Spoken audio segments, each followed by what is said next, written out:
So it was pretty good. I mean, for the most part, it's probably one of the only shows that I know of that I've seen that's firearms related that had that much farm equipment at it too, which was Yeah. like odd. That one kind of threw Six. me off.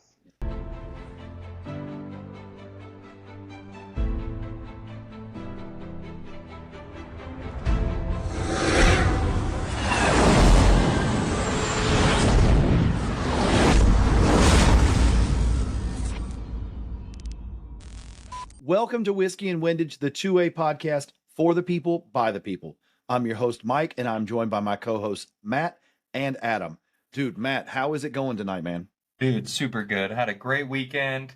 Real excited to be sitting down and for today's show. We've got a good friend of the channel, a homeboy almost since the very beginning. So I'm pretty freaking stoked. Let's go, dude. Man, dude, Adam, what's up with you, dude? Man, talk Man. about our guest a little bit, too. Ooh, I'm excited, dude. I'm excited. Eric's a good dude. I've been to his shop, obviously. He did the holsters for us. He's someone that we call actual friend, and he's someone that I talk to offline. I know you guys do For sure. as well. So I'm excited to have him on.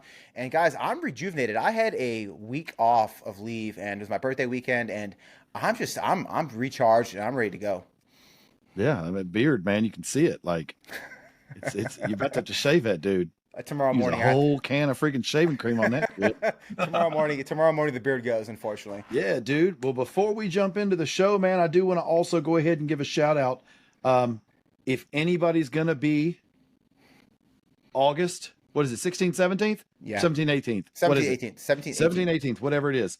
If anybody's going to be in Knoxville, G.O.A.L.S, we are working to get there. We're going to see if we all three can't get there. If can't, we're definitely going to try two. And if we can't do that, we're definitely going to do one. So Whiskey and Windage is going to be there. If you guys can make it, come see us. We're going to go hang out, meet with everybody. The homie Jason McCrary's going. There's going to be a bunch of other people there. But just wanted to go ahead and shout out if anybody's in the area or they want to make the trip, man, get at us. Let's all meet up. Let's do some content. Hell yeah. Ooh. Well, guys, I mean, I have nothing else. If y'all don't, let's do this. Man, Matt, bring us in. You know what I like to say, boys? Let's fucking go, bro. Let's go. We interrupt our program to bring you this important message. All right, everybody. We want to welcome to the show one of the greatest friends of Whiskey and Windage. Been down since day one. It's been a long time coming. Our good friend Erik from A.O.K. Holsters. Erik, how are we doing today, bro? Oh man, I'm tired. It's been a long weekend, brother. You But had a yeah, busy no, weekend. I'm doing great. I'm doing great. It was a busy weekend. It was definitely a busy weekend, but I'm happy to be on the show and be here with all you guys. Hell Dude, yeah, you were man. everywhere. You were everywhere. We saw every time I looked up, you were at a different booth. Hey, this is Erik from Alpha Omega. Yeah. Like, just killing it. Just killing Putting it. in work. But I mean, with Yeah. that being said, bro, like tell people why you're tired and let's get right into it, bro. What happened this weekend? Yeah, so Started this day one. weekend- So start day one. Like, Yeah. let's just go through it. Oh, Tell shit. us We're gonna about start your day one? experience. Oh yeah. Oh yeah, all of it. Yeah, we want to hear about getting stuck in the mud and everything. oh man. Yeah, so day one was actually Thursday, and it was the Primary Arms Range Day event over at ETTS Range up there in Waxahachie, Texas, which all Love of you it. guys are very familiar with. Yes, And sir. I'm pretty Shout sure out you guys are ETTS. very familiar with what that place looks like when it gets a little bit of rain. Yeah. Super. And it was not a little bit of rain. So I was going with Body Armor Vent, who I did the collaboration with for the Alpha Wedge and the Fin Wedge for Okay. the holsters. And so I was working with them at the booth, and we get there, and it was like sunny skies. It looked great. I was like, even looking at the radar, I was like, man, this thing might blow over. Well, we might be good. And get with Steven from Primary Arms, and a lot of high hopes. Everybody's setting up, Hux Works, SAR, just all the different vendors. Everybody's setting up, putting guns out, and getting ready to go. And then you saw the clouds come in, and like I think I got there about, I want to say 8:30. We had the booth set up quickly by 9, and then that's when they let in all the like media creators, influencers, all that kind of stuff in to start shooting. They got to go shoot and do all that kind of stuff. Go visit with all the vendors, hung out, did that. And then, man, the skies just opened up and it just started dumping. Dude. I mean, it was brutal. We were picking boxes up off the ground. My battle belt was sitting in the mud. You know, I had to pick that thing. I will tell you, a pack timer will handle a lot of rain. Good to know. Good to know. Yeah. Good to know. But no, so it was just muddy as all get out. And at one point in time, they were going to shut it down to the public, Oh. even though they paid. And then from what I heard, and it might be rumor, but from what I heard, all these people were lined up to get in, and they were like, "We're not letting anybody in," because they called, unsafe range with the lightning and the rain. And all these people in line were like, "No, we paid a ticket price. We want in." And they said, "Okay, it's up to the vendors if they're going to let you shoot them." And man, pouring ass rain, and people were out there shooting. Hell yeah. Sign that waiver, please. America. Right? They were shooting. They were having fun. I mean, I forgot what booth it was. I think it was Maxim, maybe. I could be wrong. Okay. I didn't get a chance to get over and shoot it. I kept hearing it when I was talking to some of the vendors up by the ranges, but there was a full auto suppressed 12 gauge shotgun. Oof. Yeah. There's some video out there, quite a bit of video out there of people shooting that thing. I didn't get my hands on it. I'm a little disappointed I didn't. But yeah. Dude, the skies in Texas, so like I'm an Idaho boy. I'm used to seeing trees and mountains, like there's tall stuff everywhere. But in Texas, the rolling hills, the sky is huge. And so like I can't imagine the anxiety, the anticipation of just seeing it roll across those huge skies, and like You're it's seeing gonna it. dump, dude. You're seeing it, and you're just seeing these black clouds just come from It's every like a Garth direction. Brooks song. It's like Dude, the Garth. it's Yeah, right. Oh, yes. Exactly. It's probably the best way to describe it. Like you see Yo, it, you Q see the Riders clouds on coming the in, Storm. Let's go. and you're looking around, and you're like, "Oh man, this is going to be bad. This is not good." But, that's going to dump, and it's going to dump for a minute. Yeah. But everybody stuck through. Like, I mean, Oh yeah. gosh, Hey, but Eric, what else got stuck? yeah. So thinking about getting stuck. So we're there at the end of the event. We start packing up and everything else. And a matter of fact, Keegan from Gun Brothers Specialty Firearms came out and Yep. brought me my new gun, Yep. which Oh yeah, is Saw sitting that, right dude. there. Yes, Oh, sir. they look good. It The looks- Kydex Daddy 308. Hell yeah. But so he brought me my gun, but he was out there, and man, Keegan got stuck out there, and they had a Humvee out there with a winch, and they had to pull him out. And I was getting ready to leave, and I couldn't get my truck out. Like my tire, like I backed up a little bit, and then I got Your into a fancy spot. pretty truck? My fancy pretty truck, man. Race truck. Yeah, but Good God. the crappy thing was, man, I kept backing up, trying to get the 4-wheel drive to engage, and 4-wheel drive would not engage. Oh no. So I'm pushing the button, and like all these lights are flashing up. Service 4-wheel drive, traction control servicing. I mean, everything Oh. was popping up on the dashboard, and I'm going, dude, I just God. broke my truck. Like this sucks. Oh no.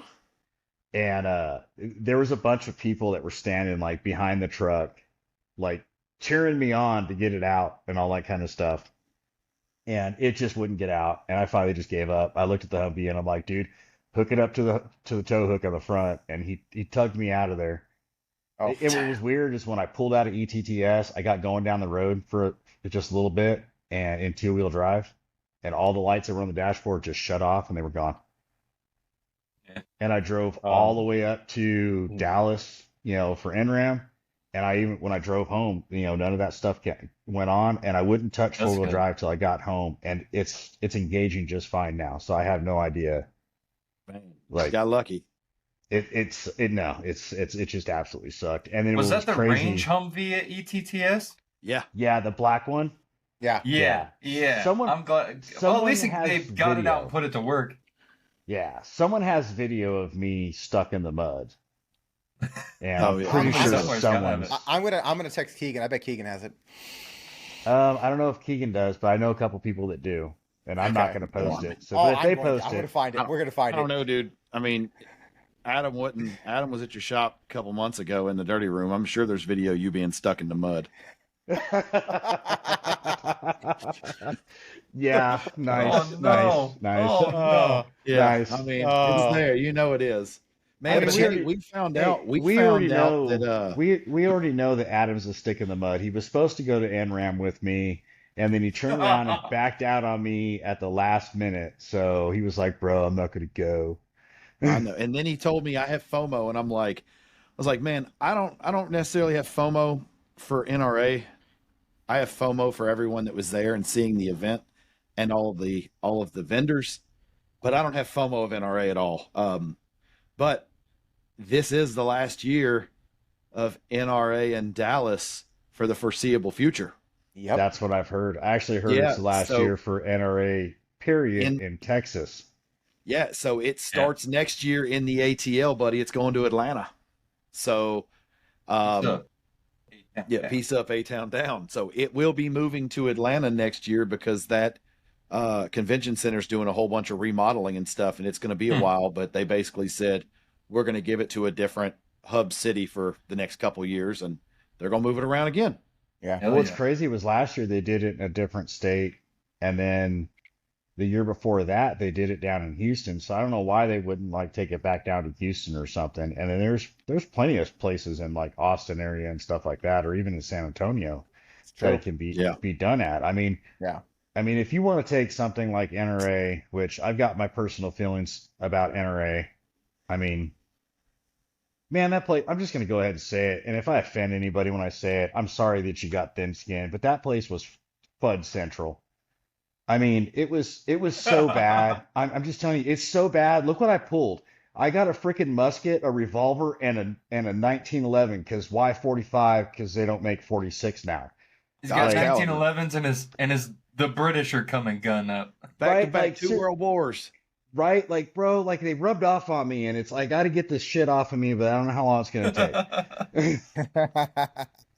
You got Yeah. it spiced up with a couple of ARs and an AK back there too. You're Yeah, doing well, all right. I'm still, You're all right. I'm still like on the right side here, but man, they got a little bit of that crap, on me. But I see Baby Yoda over there, and then a V for vagina mask. So I mean, yeah, But- we're doing some things. well, What is contagious? I was thinking about becoming a masked influencer and starting with that. Start You know what, with though? With the beard hanging out. That's what I would wear it. You I look mean, real- I'll be You honest look though, really but, anonymous. yeah, but so you have a nice looking face though, but you have a good looking face, so you don't want to mask it. I mean, I'm not sure why people mask their face. No one wants to listen to what I have to say. I'm surprised I'm even here. So you get through the rain and you drive up there. Your truck is good. Finally, you're lucky your truck, no bad, four-wheel drive's working.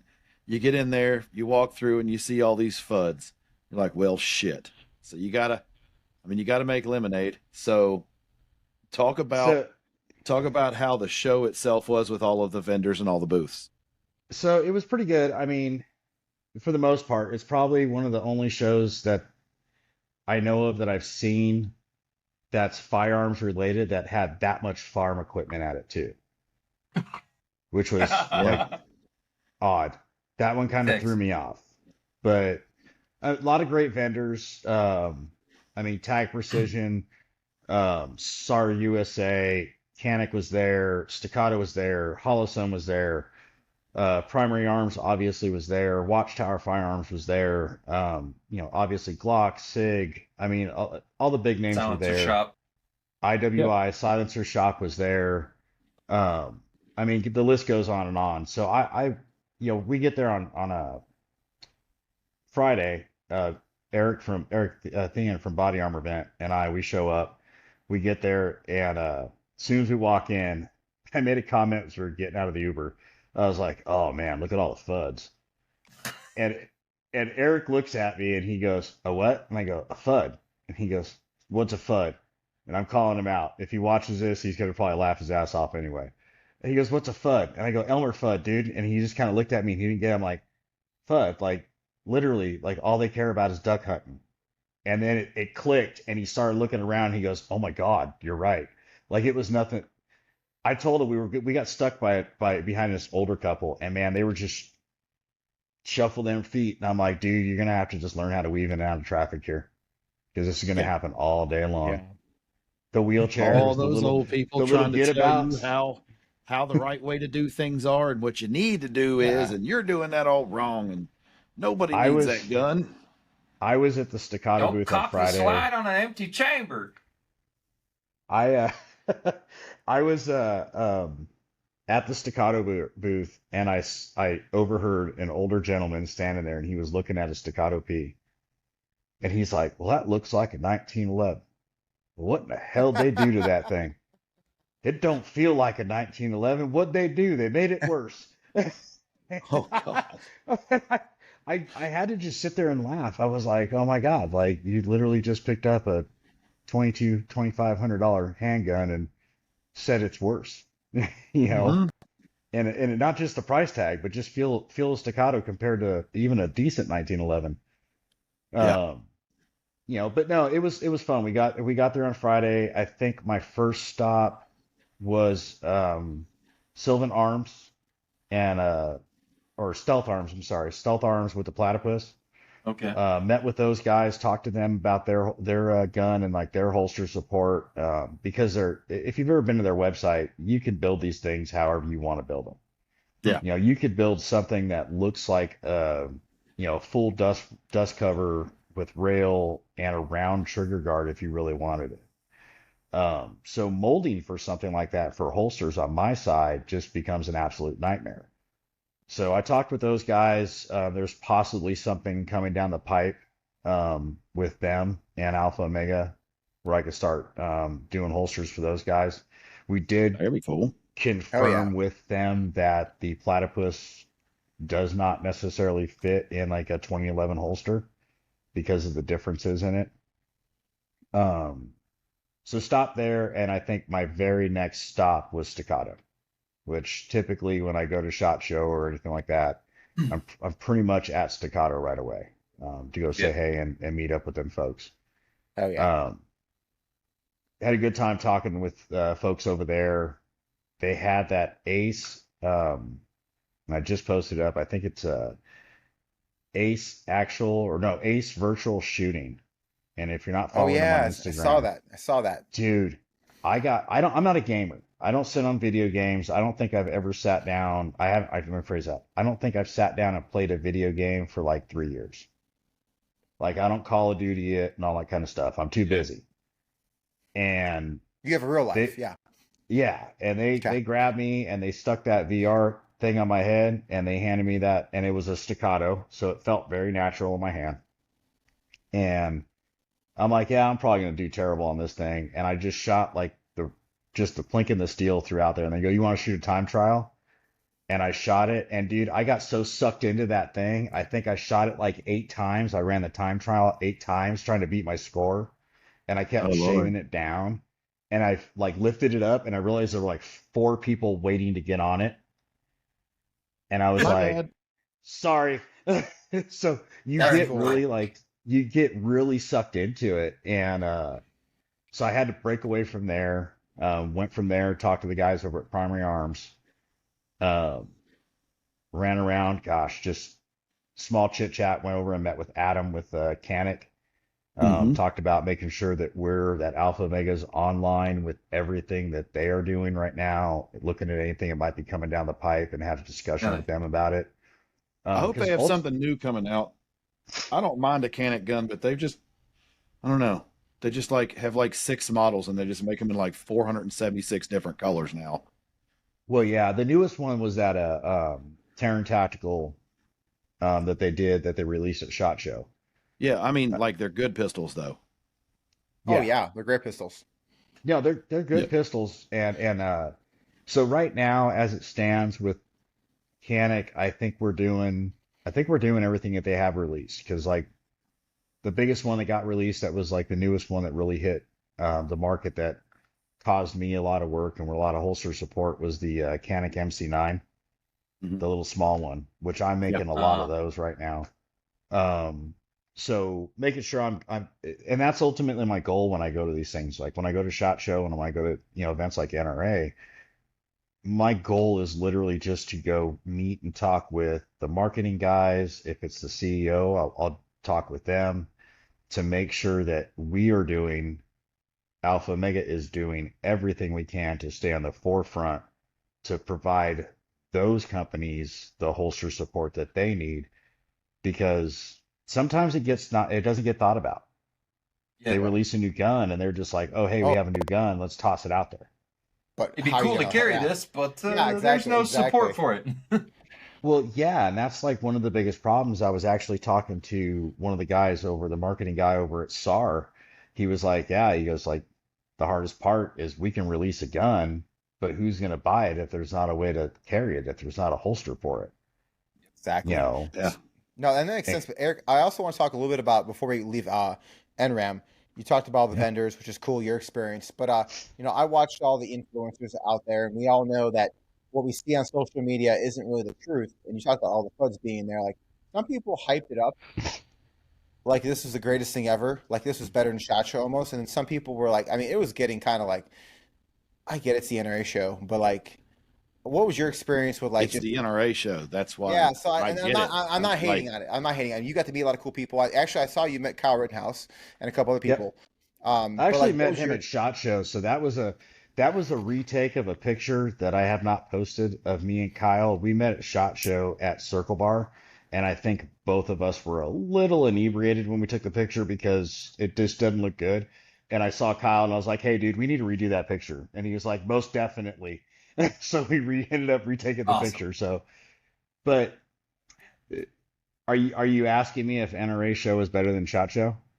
yeah? What's your opinion Hands on it? down, Because like, hands down, no. okay, Hands down, no.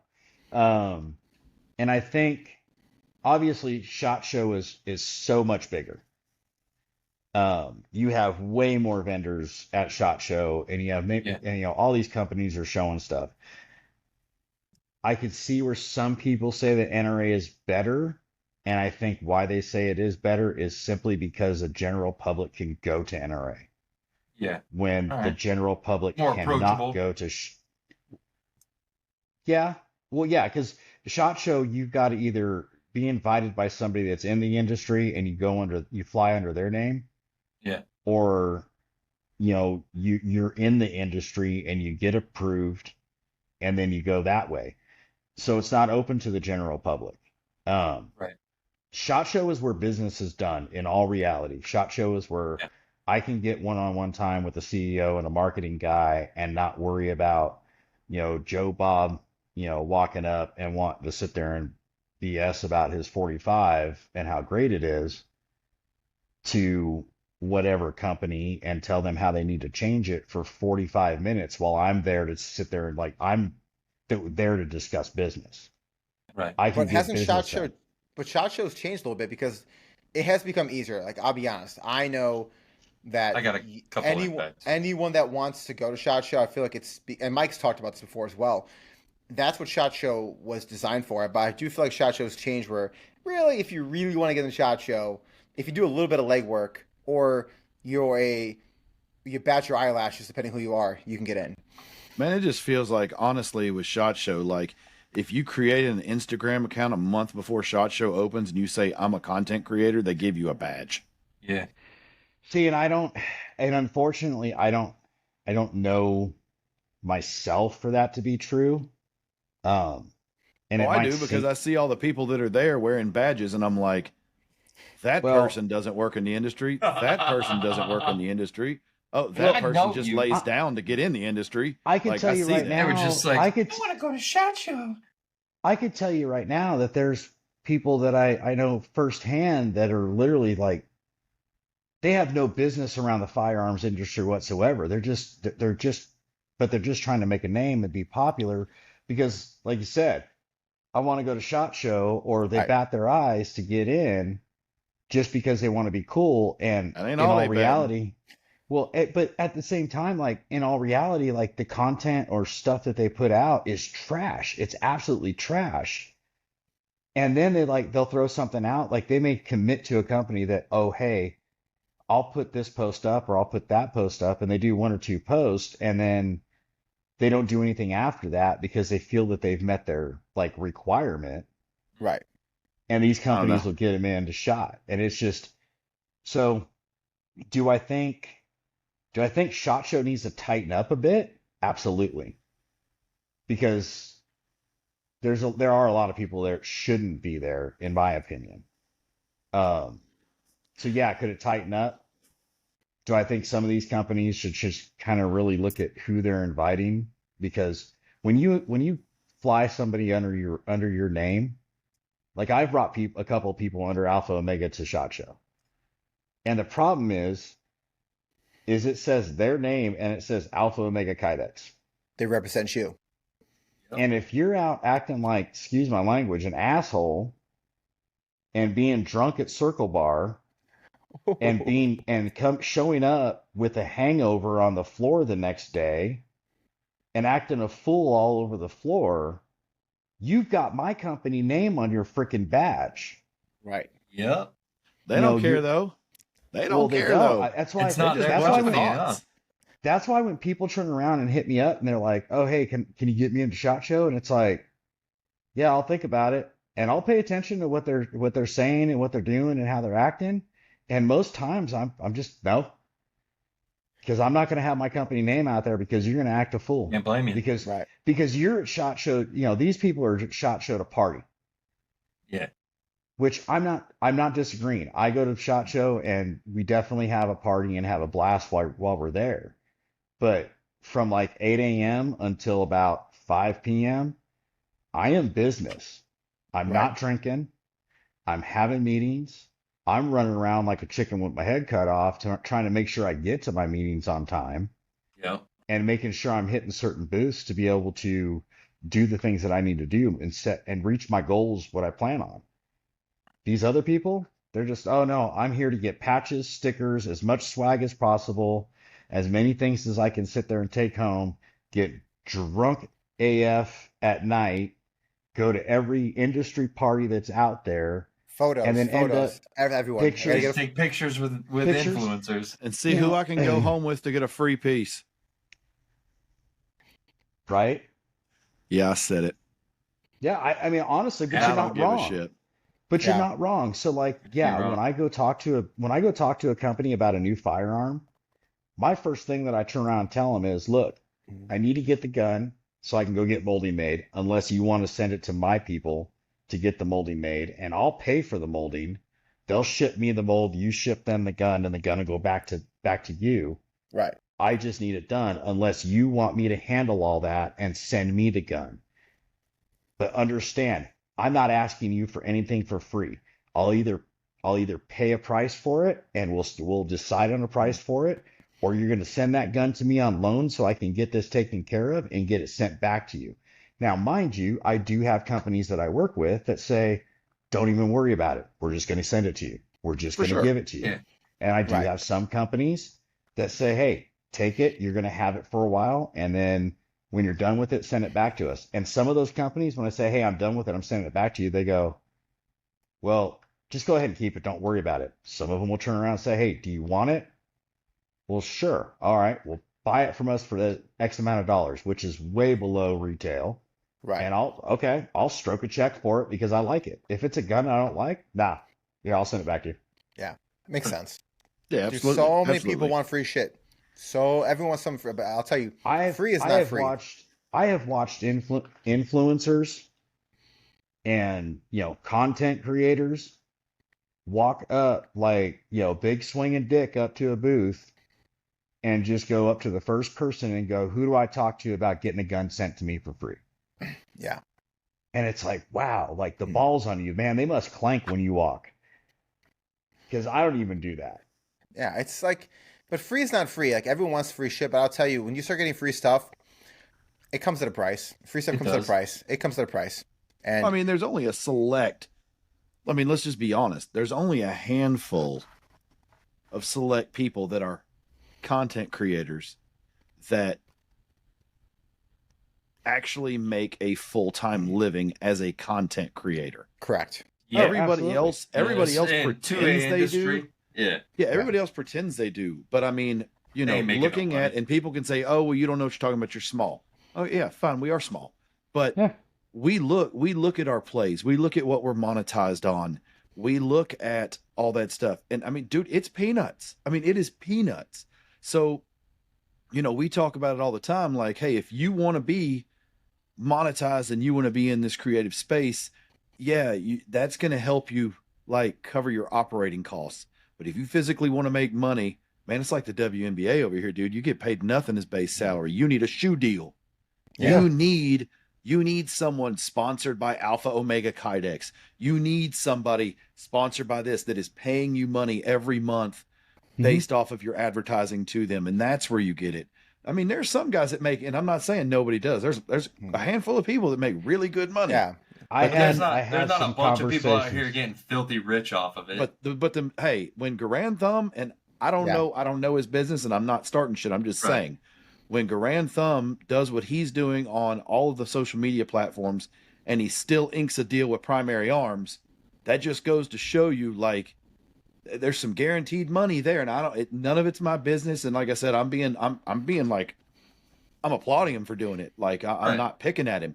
Even Garand Thumb is inking side deals. Like, you have to if you want to better yourself. So all these people walking around, I've got 100,000 followers. No one cares. That's cute, honey. I've got 600,000. That's cute. You still ain't making all that money off of it. Unless you're over like 10 on YouTube. If you're not over 10 million, like there's only a couple people. When you start hitting the 5 to 10 million subs, then you can talk. You're making money. But until you're like, and we're talking like at that point we have a few people, right? Matt Kirker from Demo Ranch. He's probably one person that could say he's making good money off YouTube, but he's the 1 percentile or less. But even Matt is smart enough and business savvy enough to know that he made his money off of it. But also, all of these social media platforms are going to find every way under the sun to find a way not to monetize you on something. And you have to fight the fight on every video. So you got to find another way to bring it in. So he started his own stuff. He's doing bunker branding. He's doing all this other stuff. And like, props to him. He's found another avenue. Like, when all these big guys are, put your ear to the street and listen to what the street's telling you. When all these big guys are going off and finding their shoe deals, like, read the writing. Yeah. I mean, if you're happy making what you're making as a creator on IG and that's it, like, more props to you. I mean, I'm sorry, but if you have 50,000 followers on IG, you ain't shit still. And I don't mean that in a disrespectful way, but you're still not shit. And I don't have near that, but you're not wrong. Yeah. You're not wrong. Like, so I've talked to a few people, and it's like my brand ambassadors that I have and my tactical affiliates that I have, they're all good people. They all do great stuff, but in the grand scheme of things, they're literally labeled as what the industry is called micro influencers, because they have like, even if they've got 10,000 followers or 12,000 or 15,000, they're a micro influencer. They barely have anything in there. Now they do great compared to the billion users on Instagram. And I talked to somebody who has a very large YouTube channel.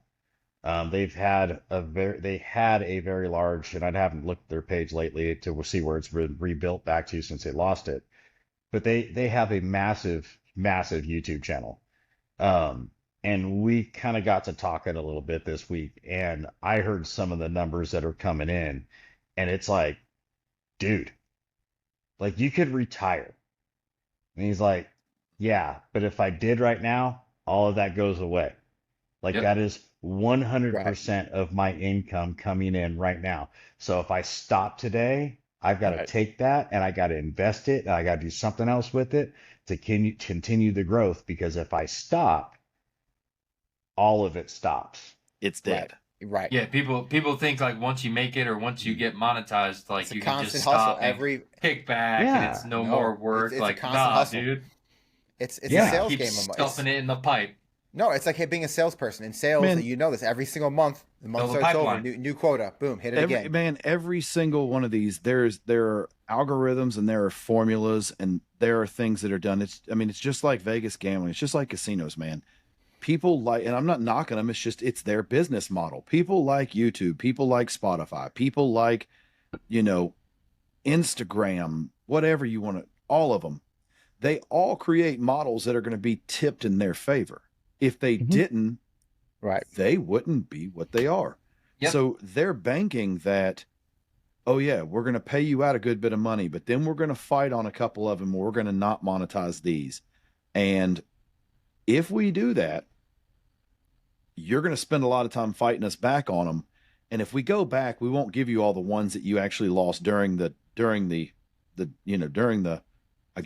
the debate on what should and shouldn't be monetized, but it's also taking you out of posting as much and being as prominent, and all that stuff is free views for them too. I mean, they're smart about it, and it's a formula, and I mean, good for them. I mean, I hate saying that, but I mean that's the American dream. I mean, they're doing that, Yeah. but if they're you- capitalizing on something that they found that they felt that they had a niche in, and they learned how to work that niche in the right fashion. And there's Yeah. some people that are really fighting to try to figure out how to work that niche, and they just can't. They don't get it. And and personally, I think it's approach is one. How are you approaching people? Um, its attitude is another one, and that sort of thing.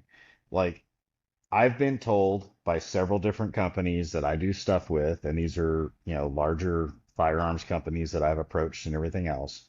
I've been told flat out, your aggressive guerrilla warfare tactics that you pull off when you show up at SHOT Show or NRAM and that kind of thing is what sells it for us.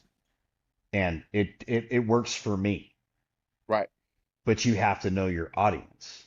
Well, Yeah. If- well, I mean, and it's like us. I mean, you look at us. I mean, you look at, on IG, they don't have 1,000 people following them. Oh, we don't give a shit about that.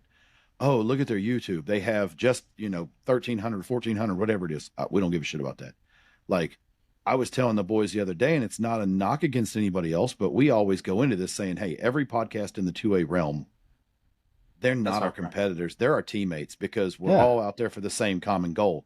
But I was telling the boys, I was like, dude, I challenge anybody in the last 6 months, put a guest list together that compares to our guest list. Jared, Ooh, I'm and- just gonna tell you, the three of you guys, the guest list that you guys have been raking through here. You can't do it. Like, I mean, Kevin was huge. Hugh was huge. I mean, Yankee Hill. I Yankee mean, Hill's good. We did one that's dropping next week. I mean, it's already recorded. It's the CEO of Silencer Shop. It's Dave Matheny. Yeah. So Yeah. Dave Well, is on. so you got Nate- Silencer Shop, you got Nate from Q. Staccato's coming on June 9th. I mean, and Nate and I are friends, and like I actually just talked to him yesterday, and we had a pretty good meeting talking about a few things with Alpha, Omega, and Staccato and stuff like that. But I mean, Nate from Staccato. So you're pulling in Staccato, you're pulling in Q, you're pulling in Yankee Hill. You got Silencer Shop coming in. I mean, stuff like that. And I'm not even gonna sit here and say, you got Southeast Range Day, Jason McCrae. Yeah. Jason, I'm gonna tell you right now, like Jason and I, we're not super tight. We talk to each other. He and I have had some really good conversations back and forth. Like he is like he is definitely the hoochie daddy, the thing that the mommies want and everything else on Instagram. Like Yeah. I want to grow up to be like Jason, but Yeah. Yeah. Just don't take advice from him. Live Don't take vicariously advice. through I Jason. read one of his T-shirts, and it said, "Eat more donuts. It makes you harder to kidnap." Hey, and I now have I don't that know shirt. how I No, look. no, hang on. Yeah, but So now I don't like Jason- how I look. So this is Jason's so- fault. So the funny thing is Jason and I both, he still does, but both of us were repping for Combat Iron Apparel. Yeah. So I actually, before he even posted that shirt, I already had that one. And as a matter of fact, I was driving home from NRAM, and I was starting to do like, hey, ask questions and everything else. And I was wearing a shirt that Oh, says, yeah. like, I like milk shakes. And it was literally, I got I only did. posted up a couple things that got sent to me. I didn't post up some of the other ones, but yeah, so but I mean, like one of the shirts Such from an them is Erik like shirt. it says Dad in the streets, Daddy in the sheets. Daddy in the sheet. Yeah. Yeah. And but- then you guys saw the one that I was wearing at Pew Party 3 that said spread cheeks, not hate. yeah. Uh, You know, Slap well, cheeks, not triggers. Yeah. slap So cheeks, not triggers from Gun Daddy. yeah. Oh, so that's like, Gun Daddy. Yep. yeah. So I do want to say before we move on, one last time we'll give big props. Like, we've had Jason on the show for Southeast Range Day, then we had him on by himself, and it's not that we're riding his coattails. Like, Jason is a genuinely good dude. He deserves dude. all of the good shit that comes his way because he's grinding for it, he's working hard for it, and honestly, whether it helps us or not, I could give a shit less. I like watching it happen, I don't actually like watching his poses. I mean, they're kind of. Hey, Yeah, honestly, into man, it. I'm okay. So But like, we'll let him ride. so okay, hang on. So I might start dancing a little bit in Adam territory right now, but like Here comes the Jason's shit. a, Jason's a stud. How are you Like, going to It is, shrink? yeah. What is there a magic pill? It's kind of No, like I that mean, little mushroom in Mario when you hit it and it makes you little. right? Yeah, yeah, yeah. No, but I mean, this is Adam territory. Jason's a stud. He's a good looking dude. Like he's got it, And I mean, like I said, Jason, I've sent Jason plenty of messages. I'm like, dude, stop posting that shit. You're making me look bad. Well, My yeah, wife is on this app. I just told him quit. You made me fat. I took your advice. I ate the donuts, and now I'm fat. So it's your You know, fault. I told him I think I told him one time I was You like, should have had yeah, bagels. right. Fuck yeah. What is it? Everything bagel with a little bit Yeah, of flavor. dude, everything. So, man, so you did NRA. You just got back. You're tired. You were just talking to us about offline. We were talking about, we're going to go to GOA in August. You're going on Yep. vacation. We saw the post. Hey, you closed your books for a little bit just so you could catch up. I don't know if No they've opened or problem. not yet, but They are let's opening back up on the 22nd, which should be the day that this drops. hell Oh yeah, yeah. So Whiskey let's Wednesdays. so let's move now from the NRA show. Let's move from that and let's actually get you on to start talking about Alpha Omega Kydex. So I guess first off, I mean, there's a ton of holster companies out there. There's only a couple good ones, and you're one of them. But I appreciate that. why did you start making holsters? I just wanted to heat plastic up and wrap it around guns. No, I'm kidding. I I like mean, the I had the smell same, of I had the burning same idea, plastic. but I wrapped it around something else. But yeah, Mhm. That's why you got blisters. Right? A little bit of Too chafing. hot. No, in all reality, I didn't like what was on the market. If you wanted a holster, you had to go to the store and go buy like an Uncle Mike's, or you were stuck to buying like stuff like Safariland and things like that were like just crazy in price and everything else. They were way up there. And even back then when I started dabbling in this stuff, Safariland wasn't even doing 100% of the full Kydex wraparound or whatever they're using as far as material wise, wraparound type holsters. There just wasn't a whole lot of good Kydex out there. And it wasn't something that I really knew too much about when I got into it. So I started kind of doing a little bit of research on it, started looking it up and trying to see like, okay, who's doing this and who's doing it good. And man, I went straight to YouTube and I started That's watching how everybody videos. learns everything YouTube now. doctorate, baby. What, right? And I started out like I kind of got a number in my head. I did some pricing and I was going straight. And you want to talk about straight like budget? I went down to the Goodwill store and a thrift store and a pawn shop, and I picked up a toaster oven, oh and yeah. I picked me up like a couple different things that I needed. Found out a place to order foam and started just kind of figuring this whole thing out. I built my own presses on Jeez. how to do all this kind of stuff, and I just kind of started playing with it. And I built stuff for myself, and I'll tell you right now, I have some very early holsters of mine that'll probably never see the light of day again because they look nothing like they do now. It's just like Oh, yeah. it's just growth and maturity. Our first episode sucks. I mean, it did what it was supposed to do, and I it was a wasn't in stepping it. stone. You were. That's why I said it was pretty good. It got better after It you was a came on, huh? stepping stone. It got It was better a after you came stepping in, Matt. I know Yeah, I it was a did, stepping baby. stone to get You us know to I where we're brought at the flavor. today. And it's just like that with your holsters. You're probably embarrassed Yeah. of certain things you did, but if you wouldn't Oh, have done that absolutely. one, you wouldn't have made it to where you're at now. Absolutely. journey. Like there's a group chat, or I should say a forum or whatever you want to call it, in on Facebook that I'm part of, and it's all a bunch of different Kydex holster companies. And I don't say much anymore. I just go on there and I get information.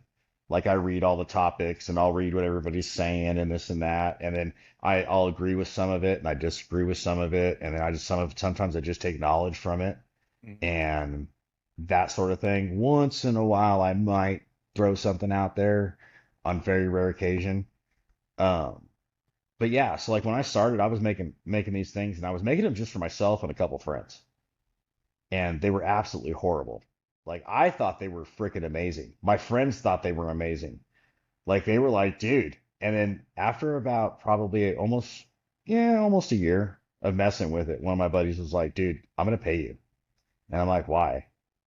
And he was like, because this is good. Like you should turn this into a business. I never had intentions on this into a business. There was never a goal of turning this into a business. It was literally just to take care of my needs and my friends. And then How for some many? reason, No, good. no, I'm sorry. How many years have you been doing this now? Coming close. So I've been living in Texas for just over 10 years. I would say I'm coming up on 10 years. 10 years, Nice. 10 years of doing it like from start to finish, no taking breaks or anything like that, that kind of thing. Because before I moved to Texas, I started playing with it and kind of messing with it back then. And there was like probably about a year gap where I didn't touch it. Like I messed with it and then I didn't touch it. And then I came back to it and I kind of played with it a little bit, made something for myself, and then didn't touch it. And then I started kind of like just really We're going talking about at it. holsters, right? We're talking about We're holsters, talking right? we're Sounds talking like about Adam, holsters, dude. This sounds like Adam's right? Adam's There's personal like I'm just I'm self-abuse just sex life. I'm just gonna go ahead and say there has never been a length of time of almost a year that it's never been touched. I mean, I make sure that Same with that is Adam. maintained, but no, so no, yeah, so in all reality, yeah. So just about I'm hitting close to just about 10 years. I'm about Oh, there yeah. from messing with it full time. I would say that Alpha Omega's probably been in true real existence for maybe 7 years now. Nice. Okay. So 7 years, When I you've come a long really way, man. I mean, you have come a long way. You're obviously an established holster maker now. And you're known. Like people know who you are. So I know a lot about you. I know enough that I have an NDA, so I'll tread lightly. But knowing that what's your facility, your team, what is the goal in the next 2, 3 years for you guys? Are we trying to expand? Are you trying to just growth. keep doing what you're doing, or what's the goal, brother? No, so like right now, I still have a full-time job. There's some people that cannot believe. I mean, there's other Kydex guys out there, other holster companies that I talk to often that cannot believe that I still have a full-time job. They're like, Hell dude, you're yeah, bro. cranking, Contractor life, brother. Me and you. right? Right? Hell And yeah. it's like, and that's a thing that I've been, that's been a 20-year career right there. And it's hard to walk away from, you Yeah. know, freaking Adam. Yeah, I Yeah, fuck that. fucking Are Adam. you lit already or what? You just No, and dropping that's the shit? worst part. I'm just dropping shit. First time ever in 34 episodes. First time ever. I don't know how many I drop episodes stuff. we're at now. I drop stuff all the time. Yeah, it's true. Right. That does. Yeah, my first time. So yeah, sorry. Yeah, so I mean, 20 years of doing of having a career and establishing myself in that career where I've climbed up the ladder where I make the money that I make. It's hard to walk away from the salary I make. I mean, I get paid really well to do the job that I do during the day. I mean, all I And see is you is Instagram during the day. So well, No, see, but that's the He's out crazy here thing. hard ratting on our boy, dude. Just fucking throwing him right under the bus. No, no, no. It's totally fine though, Matt, because the crazy thing is like, so the company I work for right now, the three principals of the company, we all work together at a different company, and they left that company and started the company that I'm at now. And almost a year after they left is when I came on board. And when we sat down and we started talking, about me coming in, they said right before we hit the numbers, conversation, they were like, okay, we got to talk about the elephant in the room. And I go, what's the elephant in the room? And they go, Alpha Omega. And I said, it's not an elephant. Y'all knew about it back then. You knew I was doing it then, and I'm not going to stop doing it now. Yeah. And they were like, well, our only concern is we see what you're doing. We know there's going to come a day where you're going to say, hey, my day job is now in the way of my side hustle, and I have to walk away from the day job. And we just want to make sure that we're not going to get stuck holding the bag. Like you're going to give us enough notice. And Yeah, I they turned don't want around, to invest all the time and effort into it, and then you just leave them high and dry. yeah, and Yeah. I told him flat out, I was like, look, because I respect you guys and everything so much, I'm going to give you a 6-month notice. I'm going to let you know 6 months before I'm leaving, And they were like, well, 6 months is a long time. And I was like, yeah, because it gives me 3 months to back out if I need to. You know, Yeah, it's true. It's fair. always thinking, All right, man. but hey, back to my question, man. Back to my question.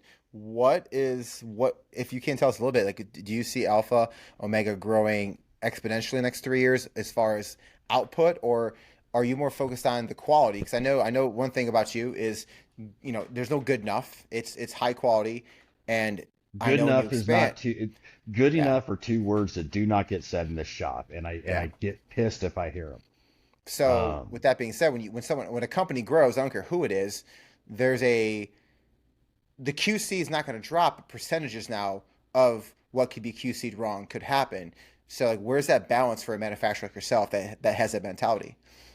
So it's tough because I know of a couple of large companies that actually said the word that. Well, when we got bigger. Hey, hang on a second, Eric. Hold on. Before you go any further, readjust your mic because it just went super muffled. Any better? Way Yeah, better. it's Keep way going. better. Yep. Sorry. So just start from the top and All good. All good. Yeah.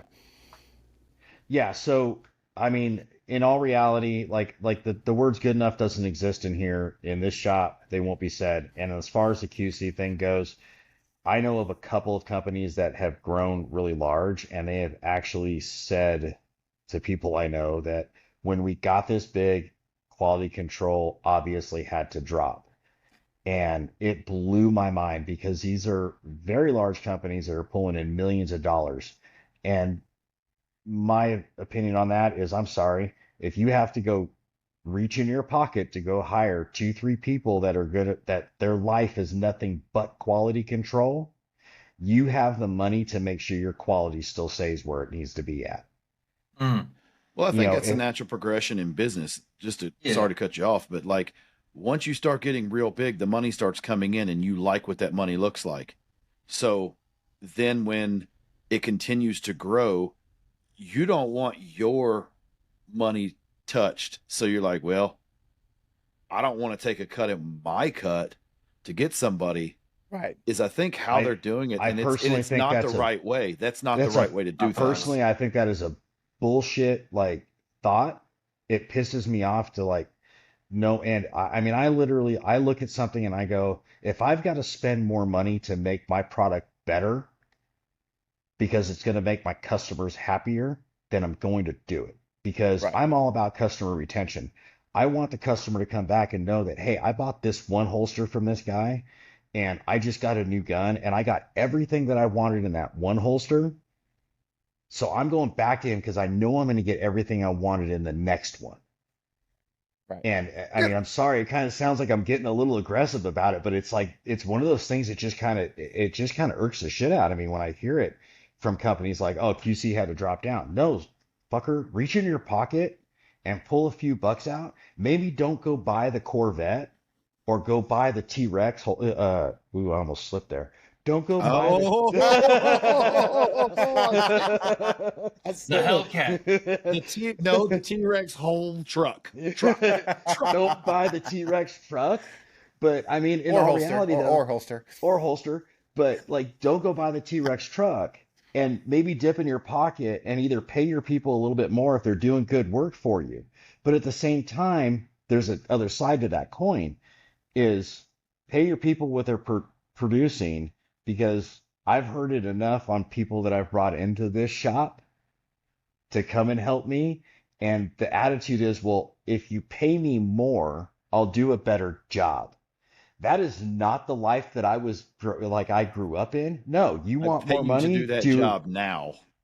I do a better job now, do a great job now, and I will pay you more.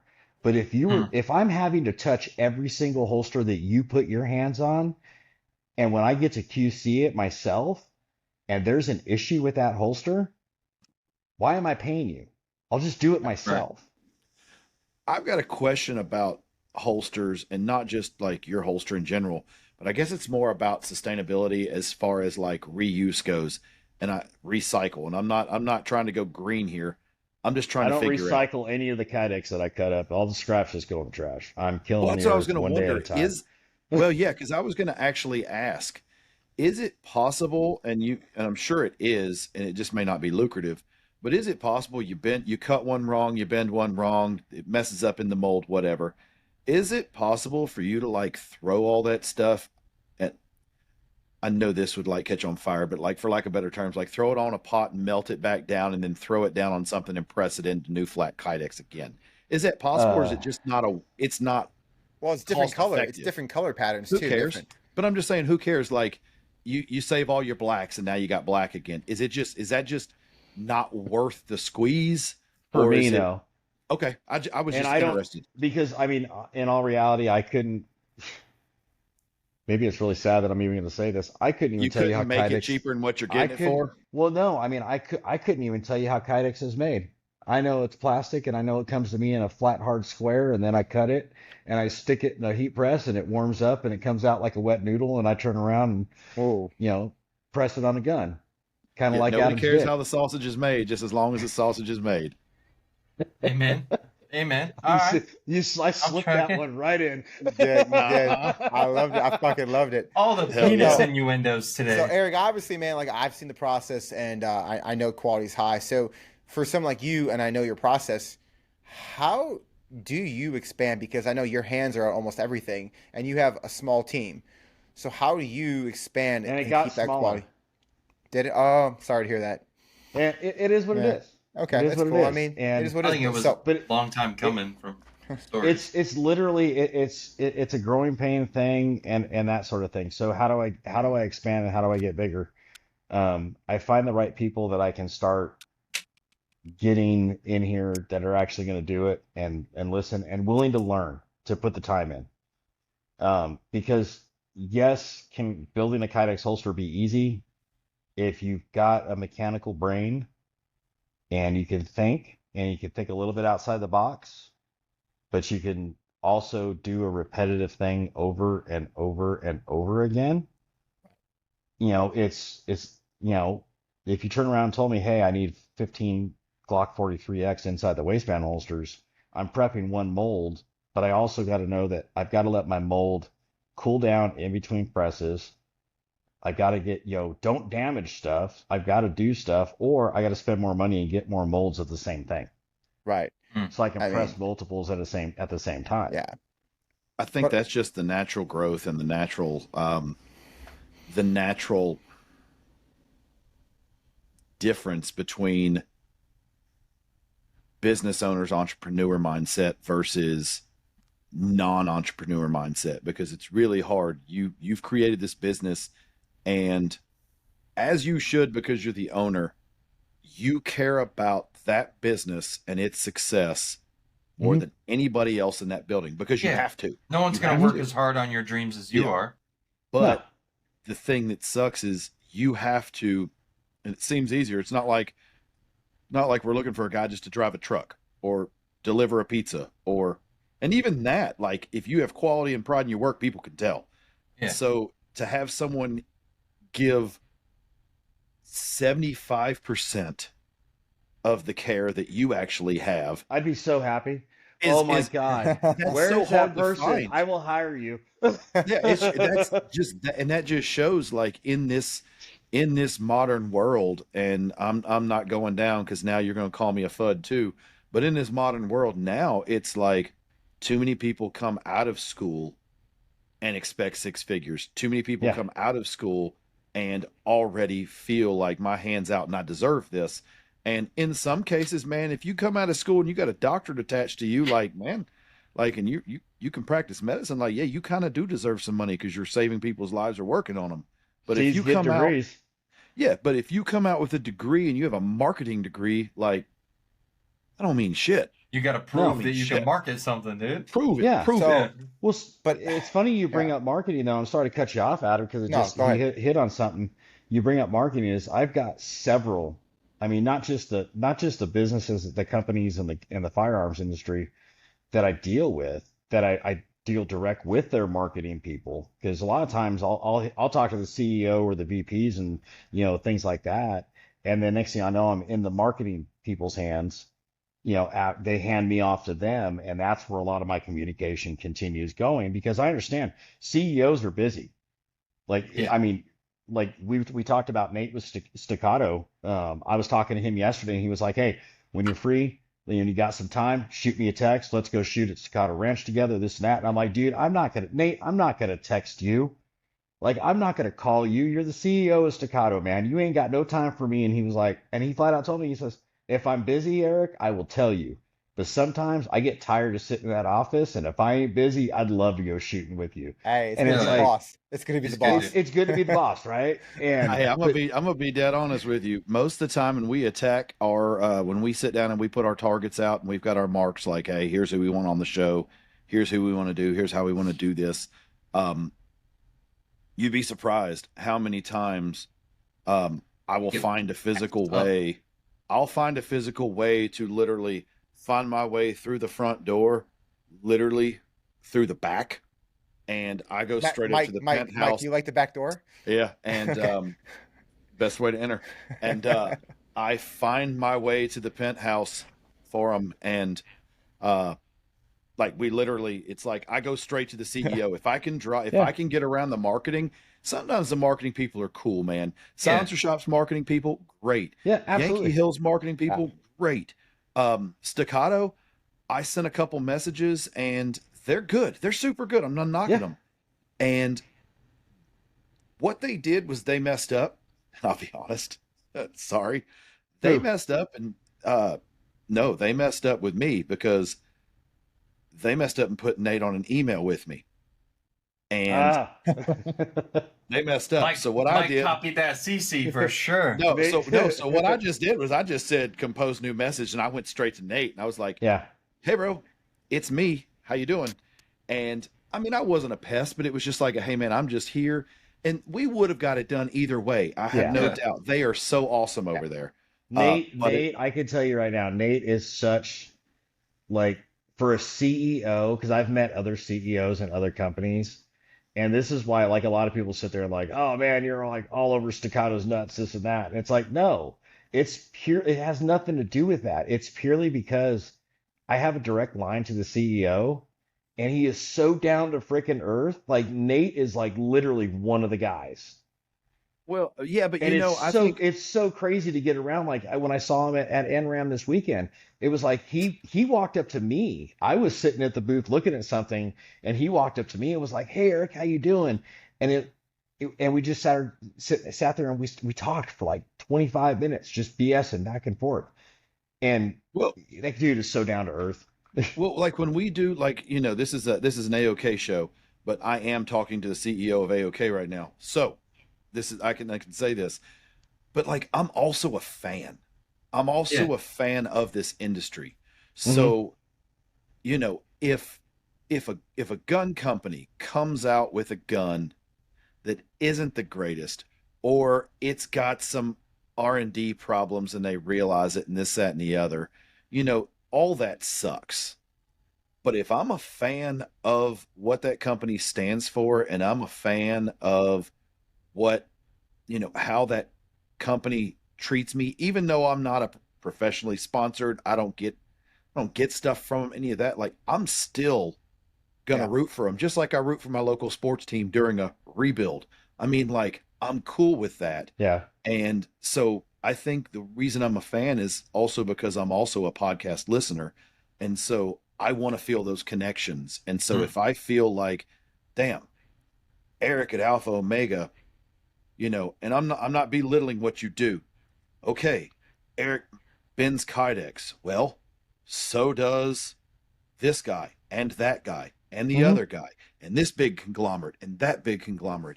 And really, how different can they be? And I understand certain materials are better, and I get that. But at the end of the day, they're all kind of similar. But I do think your holster is better than a lot on the market. But even if it was as good or slightly less good than others, just because, not because we're boys, but because I root for what you're doing and you're an open book with us, I would support you regardless.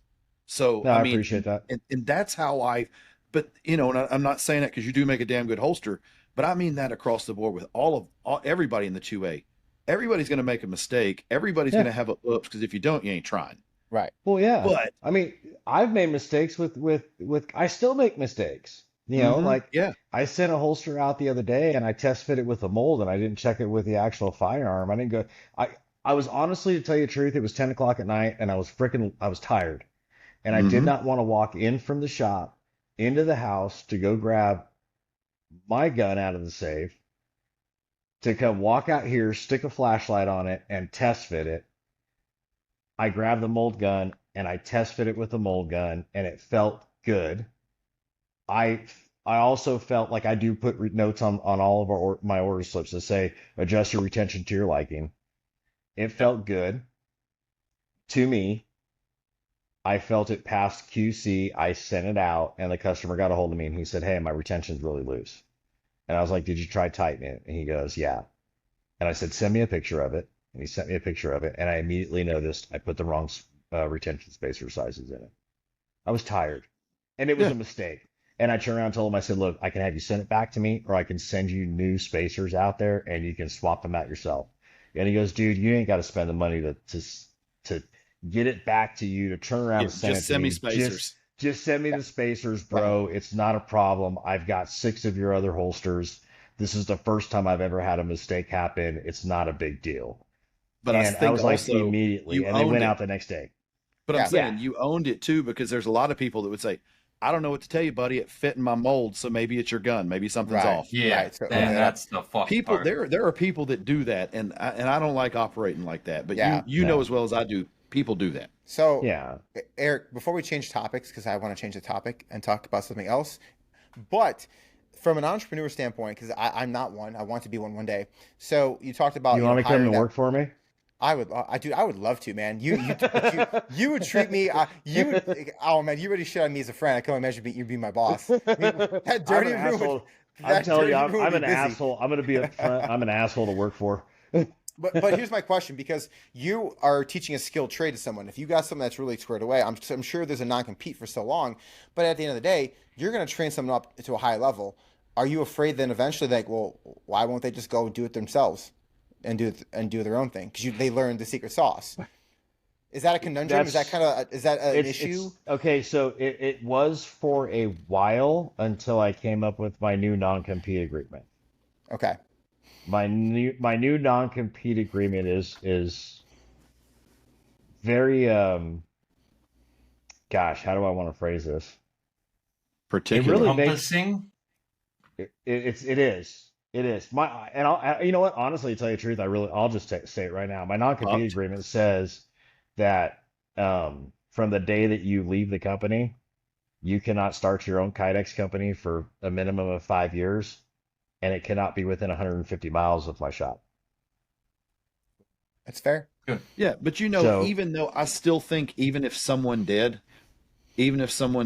it's just like, I don't care. It's just like podcasting, but it's just like construction work. It's just like pizza delivery. It's just but here's like the flip the side to greeter that. Walmart. Just though. because they got the skills doesn't just mean they because can they got build the the sauce company. don't mean they can do it like you. Exactly, but here's also the flip side to that. And it wasn't until recently that I stopped doing it, and I still do it in a way. But up until recently, I have actually helped 3 other Kydex companies get their start. Yeah. Like literally, like they contacted me and said, "Hey, I want to do this. How do I do it? What do I need to purchase? Where do I need to purchase it?" And then once they started getting those things and playing with it, they would send me pictures and say, "What am I doing wrong? Okay, you're doing this wrong. You're doing this wrong. Do it this way. Try this. Buy your molds from this company. It's the same place I'm getting them from. Spend a little bit more, buy once, cry once kind of attitude." And I helped them go. Out of those 3 companies, 2 of them are still in existence. 1 is closed.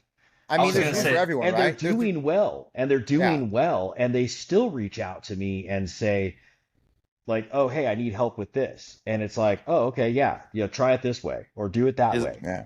But as long as they Oh. don't forget where they come from and that Yeah. respect stays, I think that's all sustainable in this industry. There's way more guns Yeah, out there than there are exactly. holsters. But So I've had everybody people needs a do new that holster. But see, and I had people do that for me when I started. Like Mhm. there were guys that were reaching out to me saying, "Hey, I see what you're doing. Can I help you out? Can I give you some tips? Take it or leave it. I'm not trying to shit on you, but try this and do this differently." And I took their advice, and some of them I turned around and said, "No, I'm not going to do it that way." And I kept failing, and I finally said, "Okay, I'll try it that way." And oh my God, they were right because I was being pigheaded, and then I just kind of, steered their way and what they told me to do, and it worked out like they said it would. So people did it for me, so I was willing to do it for other people. I was just told recently by another Kydex holster company in conversation, he was like, "Dude, one, I can't, me and several other guys talk about you." And I was like, Oh "What do you yeah. mean?" And he goes, "Me and several other companies talk about you, and we all sit there and say that we want to get to your level." And I'm like, "What are you talking about? You quit your job and you're doing this full time. I'm still working full time." And they're like, "Yeah, and we're still not to your level." Dude, that's awesome. Yeah. I Oh, love it, You dude, man. gotta you you want gotta to have talk the about drive. humbling? Like that was like floored me. That was I was really humbled when they said that to me because I didn't think people viewed me that way because I still look at myself as I'm just some dude sitting here heating Kydex up and putting it around a gun. I mean, You know, that's respect, man. I love how humble you are. You obviously are doing a great thing, but we can come back to some holster stuff at the end if you want. But I have to, time. Um, I want to talk about something else, and it's about your prior life. And huh, if you got to, it's about when you used to wear spandex and I never wore get spandex. you get really tight. You didn't Everybody really, was kung fu fighting. well, okay, so you didn't wear spandex, but was there a time in your life when you were around a lot of very hairy, sweaty men, up close and personal, as a profession? Got paid uh, for it, I heard. Yeah. yeah, not much. Was there a fluffer? Well, there was entrance music. There was Yes. definitely storylines. So Well, just like with most jobs, it's not as glamorous as it appears to be to the public. This but contest is scheduled for one fall. Right. Oh God. we went off the Yeah. top rope. So We went off the top rope, didn't we we? went off the top rope. So yes. At one point in time, I was a huge wrestling fan, as most kids and young teenagers and adolescents and everything else were, even just some nerds. adults to the point that they get a little crazy about it. Hell yeah. And I decided that I was going to go to a wrestling school and started learning how to be a pro wrestler. Hell yeah. And it took a minute, and I finally got my first match, and I continued on from there. And I was making a whopping started my first match. I think I got paid $20 for it. Hell Oh, yeah. I think I found you. Actually, believe it or not, I did not have a beard back then. I What did was not the have a Wait, beard I'll back find then. one then. Well, Hold on, I got some up. others. What was the Hold on, I got more. what was your stage name? Come on, what was the stage oh, name? great. My ring name Oh my was sorry. my ring name was the Outlaw Cody West is where it started. It That's ended such a up porn name. changing. That's such a porn name too. Yeah, it was fun. It was fun. But yeah, it changed over. Now you want a porn name. It changed over to the Hardcore Cowboy. Oh, Yeah, damn. like this. I A wasn't quite hardcore that cowboy. I wasn't quite that Uh, ripped. Yeah, so it did. I wrestled in the independent federations in California, throughout some areas out there. I did some lucha libre promotions and stuff like that, where it's all south of the border type style wrestling, which those guys Nut actually pinching and wrestle. stuff. No, but those guys Oh, you actually said south of the really border. I didn't know. those lucha libres, man. They actually are rough. They actually really hit people. Oh God, I just unveiled the curtain. Wrestling is fake. Um, Oh whoa. man. Well, but my question then, even if they're not good wrestlers, 'cause I Spoiler don't want you to alert. get on that stuff. Even if they're not good wrestlers, oh no, the were there, luchas, the luchas south of the border, man, those guys are good. I mean, and I'm sorry to take you off topic, but real quick, I did a match at a lucha promotion and came out at the time Prop 187 was coming out in California, which was talking about full deportation. And me and my tag partner, we were both, two white guys, came out with an American flag and a sign that said Prop 187. And Oh shit. literally instead of like what you see on TV where they come out from like a curtain and there's these guardrails and everything else that keeps the crowd away from you. No, they had us come straight from the back of the auditorium down the aisles between the chairs. I was being pelted with shoes and flip-flops. Chocolates. Chocolates, Them yeah. shits are chocolates, wooden. bro. The entire way down, the entire way out of the arena. It was insane. And we were working with this other tag team, and I had the guy outside the ring, and I'm like putting the boots to him. I'm kicking him. And he's looking at me, and he, like, the very little broken English that he had was telling me to kick him harder. So I'm literally full force kicking this guy in the rib cage, and I get a thumbs up from him.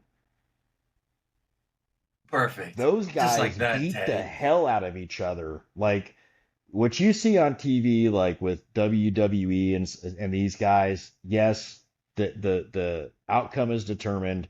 Chair shots hurt.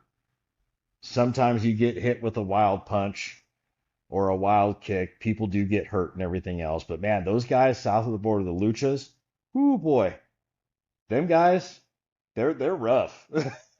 It's awesome, dude. Good to know. So So, who I go was ahead, going to Mike. say, so I wanted to ask, so even if they were bad wrestlers per se, and we won't get into that, were there anybody who actually made it to the bigger time, I guess, the bigger screen, the more money kind of place?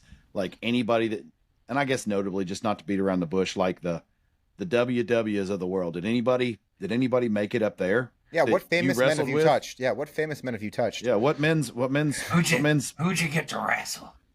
Like who I get to wrestle. When I was wrestling in Indie Feds, at the time his name was Frankie Kazarian. He ended up moving up into not ECW. One of the other smaller promotions before WWE bought him out. He went by Kaz. Kaz. He was also a masked wrestler for a while. He was known as Suicide. That was the same guy. Samoa Joe was somebody that I used to train with and go to school with. John Cena was another one back when he was Prototype. And he did his whole little like, I am the prototype, I am cyborg and half man kind of bullshit. Yeah. Him, Hey, now he speaks Chinese, so maybe he is. right? So those are some of the kind of notable ones. Hardy Boys. That's cool. Oh yeah, Hell yeah. that's cool. Done stuff Hell with yeah. them. There's quite a bit of a list. Even some of the old school guys, the Patriot, done stuff with him. Nikita Koloff, I did a show with him. I Oh actually shit, didn't. I that's didn't cool. wrestle. I didn't wrestle with Nikita, but he was at the show that we did. I actually got to get some pointers from him. You know that guy had an AK with a name like that. You know he did. Right? He was from Boston. Not with that Russian hat. No, he wasn't. He was comm blocked through and through. You take that accent away, and man, that boy was all American. He wanted chowder. But they're all really cool. I've met The Rock. I've met Steve Austin. Met some of those guys. Got some pointers from those guys. The Fallen Angel Christopher Daniels. Hell yeah. He and I just sat down and with that. I was gonna say, it sounds like though with the wrestling, you say getting the pointers and all that. It sounds like it's kind of like it comes full circle again, and it's like that was a time in your life when you were doing that, and the community was still, inside the community. Yeah, there were people you butted heads with, but like the community was still there to support each other. Just like in the 2A realm, I mean, everyone's goal here is to be supportive of each other and everybody in the industry. And there's still a few assholes that just don't want to support us, that are in the industry that think they're too cool. But I mean, it sounds really similar again. It sounds like it's really like a community again. It was like a lot of guys. So you have to think about it. And you've probably heard it before. Like in Anytime Wrestlers sit there and talk about it. You're dancing with a partner is the best way to explain it. And you're going in that ring, and sometimes it's kind of like we would sit there and talk about how's the match going to start, where are we going to do a high spot that's going to get the crowd pumping right in the middle, and then what's our finish and how's this gonna end? And like the ref knew what the end was the ref didn't need to know nothing unless there was something special throughout the match, and then he knew the end. And he knew when the 3 fall had to count, like when it had to happen, kind of thing. But there was definitely guys like you would sit there and coordinate all your stuff, and there were guys that I worked with that, you had a match with them and they literally turn around like, yeah, we don't need to talk about it. We'll deal with it in the ring, and you get out, you wing it, and like you get out there, and it's like sometimes you just have to know, like when someone grabs you a certain way, how they're starting to lift you, what move is coming, and how to take that move. And it sounds so dirty now that I'm older. It does. I love this. The gotta only say sport no of hair homo. than football. Like, oh my God. Yeah. They grab you this way, you move this way, and you know how to take it that way. That sounds terrible. And and Mark, that's a real. Right? There's Yeah, a real. Yeah, but I mean, you do that kind of stuff, and then you have guys And that's like, how you get fitted when you get a custom holster from AOK. right? Mark, there's a real. No, but like I will say, like when I first when I first won the hardcore championship title in one promotion, the guy that was supposed to, as they call it, do the job, it was his time to like pass the torch. He was really pissed off about it, that the promoter was like, okay, hey, it's time for the title to move. Cody's doing great. He's got big pop with the crowd. Everybody loves him. It's time to put the title on him, and you're going to job it out. And that guy was pissed. And we got out to the ring, and I was all about trying to make the show look as good as possible. And we got out there. This guy just wanted to fight me. Like, he wanted to fight. And halfway through the match, like, I had to actually hit him as hard as I could with a trash can on top of his head to get him to get his shit together to go along with the program. And he still didn't do it. I mean, the dude broke a skateboard across my back, and it wasn't a gimmick skateboard. It was a real skateboard. It wasn't preset to break. Man, you were Kyle Rittenhouse. You were Kyle Rittenhouse before Kyle Rittenhouse. Yeah, dude, he's OG Kyle Rittenhouse. Sounds like Kevin Brittingham's finishing move. But so I'm going to ask you, because Kevin said this, because Kevin's a huge wrestling fan. He grew up in the WCW stuff. So I'll just give you a couple names. We'll all throw a couple names out there, and I need to meet Kevin. I got some stories and some pictures to show him. I've never actually met Kevin, but so based off of just their, not who they are outside the ring, but basically their persona and everything, he said his favorite was Andre the Giant. He was like, you got to watch old school Andre, old school Junkyard Dog. They were great. Oh, absolutely. That's what I grew up on them. So he says that, his words, Hulk Hogan, Ultimate Warrior, they're big gay. Hulk was good at promo, but he was a terrible wrestler. Agree or disagree? I've heard that, and I agree with it. All right, Ultimate Warrior. I'm going to back that up. When Hogan first got into the industry, when he first started learning, he was a massively large guy. And he was probably one of the biggest guys in the industry when he first started, and he was pretty good. If you look at his old matches, he was a very technical wrestler, where he did a lot of headlocks, a lot of shoulder blocks, a lot of this, that, and the other thing, actual wrestling. But once he started getting bigger, he literally turned into like a 5-move wrestler. And then he became like, he was no longer good. And I can tell you, like, back when I was wrestling, if you did a simple leg drop like Hulk Hogan did, nobody was getting pinned, on something like that. Because one of my leg drops, I used to go outside the ring, have the guy set up in the ring. I grab the top rope and I would springboard and do a front flip into the ring into a leg drop. Very Jeff Hardy. Nobody like stayed down for a 3 count for that leg drop. I think though with Hulk, man, when I grew up as a kid watching him, like I was like, oh my gosh, he's the greatest wrestler. Right. He is so good. Yeah. And then as he got older, you just realized, like, okay, the matches are all about the same. He comes in, he rips his shirt off, he gets going, they fight, he gets his ass whooped. All of a sudden, like, basically, you could have done like, God, I'm glad they didn't. But basically, you could have took like a 12 gauge and just like shot him, and he'd have fell down, stood up, and went. Yeah, exactly. And then like, exactly. it was over. Like he was Yeah. just going to punch you twice, kick you once, leg drop, and it was over. And like, Yeah. you whipped his ass the whole damn time. You Yeah. shot him. Like he didn't Yeah. care. Like, And I'm see, Hulk. like guys, it's like you brought up Ultimate Warrior. Ultimate Warrior, that dude was absolutely nuts.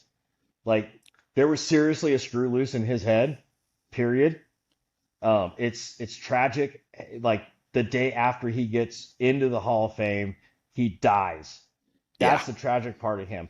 I actually loved Ultimate Warrior when I was a kid. He was like my favorite wrestler. You know, Same. I used to sit down and watch Ultimate Warrior on TV, and I would paint my face if I knew Ultimate Warrior was wrestling.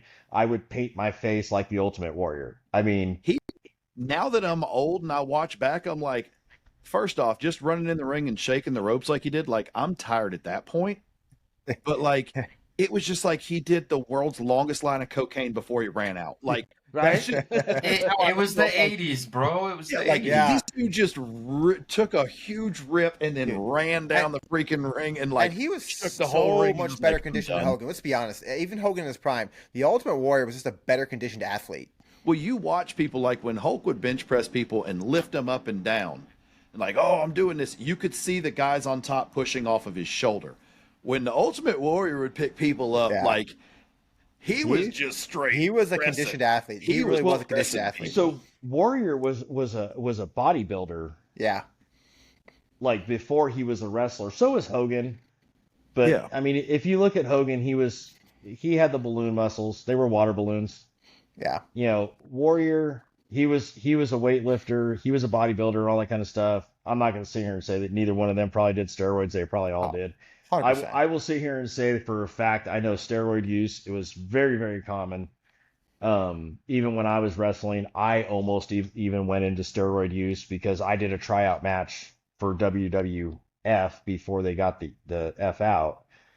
Get the F I out. did It was before the panda sued him. Yeah, and I did a tryout match for them, and I got flat out told, like, we would sign a contract with you today if you weighed 215 pounds. Right. And I was 190 pounds at the time, and I could not put any weight on, and I was literally in the gym with one of the other guys that I trained with, and he was like, well, I got to wait for you to get the weight on, and I almost went that direction, and I just couldn't bring myself to doing it. So, You could have like more guys done, like be harder to Frankie, kidnap. like Frankie Kazarian, and if he ever sees this, he's probably gonna get pissed because I'm saying this, but whatever. But Frankie Kazarian had a shot at WWF around the same time that I did, and WWF told him because we used to joke and call him Antonio Banderas because he looked like Antonio Banderas and he had the long hair like Antonio Banderas did. And WWF turned around and told him, "We'll sign you right now, but you got to cut your hair." And he was like, "Nope, I ain't cutting my hair." He threw away a contract with developmental contract with WWF because he wouldn't cut his hair. I'd have cut my hair. Yeah, dude, I nerded out. I found out the other day Shawn Michaels lives like 2 minutes down the street from me, and I nerded the fuck out. I'm like, I was so excited. I will sit there and say that Shawn Michaels, that dude knew technique, and he knew showmanship, and he knew how to sell, and he knew how to work a crowd. He would get and I'm talking like I love Shawn Michaels back when he was with the Rockers. Him and Marty Jannetty. Jannetty. And like I followed him nerds. all the way back to them, and then all the way through when he became the Heartbreak Kid into DX and all that kind of stuff. Yeah. And I mean, God, I mean, Shawn Michaels changed a lot. My ultimate favorite was Steve Austin because I kind of modeled my attitude in the ring like Steve Austin's. I had a thing where Steve Austin had the mud hole, stomping a mud hole in the corner. I called it the redneck stomp. My finishing move was a variation of the stunner. So I did, and I wore jeans and a t-shirt, in the ring and wrestled. We saw a couple weeks ago on a reel, we saw Adam's finishing move. You remember that one, Matt? Fuck. It was this one? Oh. Look, I want to say something, okay? Because I've sat here like most of this show and not said shit. About time Look, you Matt, woke up. You motherfuckers. We want to introduce Matt to the show. Matt, welcome to Whiskey Welcome, and Birdie Windage. Powder. Appreciate you. I appreciate you. So, y'all give me a lot of shit for being an AK nerd, and like, Yeah. Here it and comes. I get a lot of crap about it, and I take it. I take it. But y'all just sat here for like 40 minutes talking about the Wrestling. wrestling. Hey, WW. And everybody Whiskey and knows, Windage. everybody knows everybody's name, and I'm like, I heard like 4 names that I know that I remember, like kids. But I've seen, Kick your ass.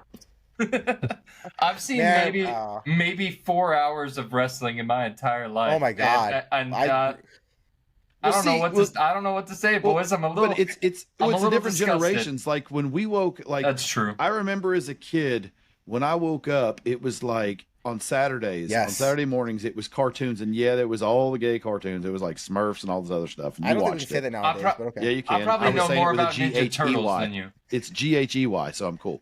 Okay. But then Hey. after all that was gay. But after all that was done, like Yeah. WWF came on, and Mm-hmm. you watched wrestling, and there was like wrestling cartoons, and you Yeah. did it, Yep. and you know, I don't know, it was just or a Monday part. Night Raw. Like that was like being growing up as a I kid. was too old for that. Like I didn't even get into the Oh Even man, a I used few to things- sit down. I used Yeah. to A few sit down and things I watch do Monday Raw. Night Raw, and then when Yeah. they started Thursday Night SmackDown, SmackDown. Yeah. and then But I was Monday Night Raw. watching I mean, both. I remember We being used a to big get kid. all the Yeah. pay-per-views. Oh yeah. I remember still turning it on and I being still like, have pay-per-views on VHS. "This is the fakest shit I've ever seen in my entire life." Matt didn't care about Monday night. Matt just went 7 days Raw. 7 days, raw dogging. Well, I guys, was guys, more of we a Ninja did- Turtles kind of guy. we did spend a little time on wrestling, but I guess whiskey and WW can mean a lot of things. So we went off tangent, but it was a good one. And Matt's like, Oh. I hate you all, and it's cool. But Eric, before we get out of here today, man, Oh, hang what on, else- Matt. Next time we're together, dude, I'll show you some moves, bro. Fuck. No. I'll teach you. Hey, See, no, seriously, I'm going to I teach spent you. 10 years of my life doing Brazilian Jiu-Jitsu and Muay Thai and really learning how to fight. That's so but that's cool. But here's the thing, though. I will teach you the proper chair shot on how to give a chair shot where it really hurts somebody, because I'm. yeah. So can I stay on the look, wrestling next time we're subject together, for one yeah, more we can time? do it. next Do it. time we're Do it. together, I'll allow that, but we have to Wait. we have to do a video and pump it up. You got to like jump out of the Somebody's back of gonna the get truck. hurt, though. Is it a chair shot all or I a just money heard shot? was I can get a little hurt. next time that Eric and Matt get together, Eric's giving him a back shot. Let's go, dude. Too much. Oh shit! Guys, All right. this has been great. We'll This has shake been on it. great. So Hell yeah. I'm gonna go Eric, ahead and tell you one love quick this. story, real quick. One more. So my son, he's We're 18 cutting you now. off. He was a little guy, and he got into wrestling and everything else. And it was long after I stopped wrestling. I was not wrestling anymore. I was done with it. My title belts were put in the bag. I still have them. My title belts were put in the bag. They were put away. You need to make a holster for it, like a holster on the belt. I honestly thought about putting my title belts on the gun wall. Hang At on. one You just need to point- mount a Kydex. You need to mount a staccato Kydex holster to your title belt and just wear that shit around for media. Right? No, so he knew that I wrestled, and he was really big in like TNA wrestling, and Samoa Joe was wrestling for him at the time. Hardy Boys were wrestling for him. Kazarian was wrestling for him. So a bunch of the guys that I knew that I trained with were all wrestling for this promotion. So bought tickets. We go to the show. We're sitting ringside. They're coming around. They see me. They see him. They're paying extra attention to him and everything else. So they do an intermission, and I'm going to back up now. One of my last matches that I did for a promotion, they were trying to make a comeback, and I was the last hardcore champion for that promotion. And they do this show where they bring us all back, and the promoter comes out and he says, I'm stripping all of the titles from all the champions. We're starting new. And we had to do this whole thing. We get on the microphone and talk. Well, later on, I was going to do a run-in on this match. And this guy, the two guys that were wrestling, one weighs probably close to 300 pounds. The other guy's probably close to 350 pounds.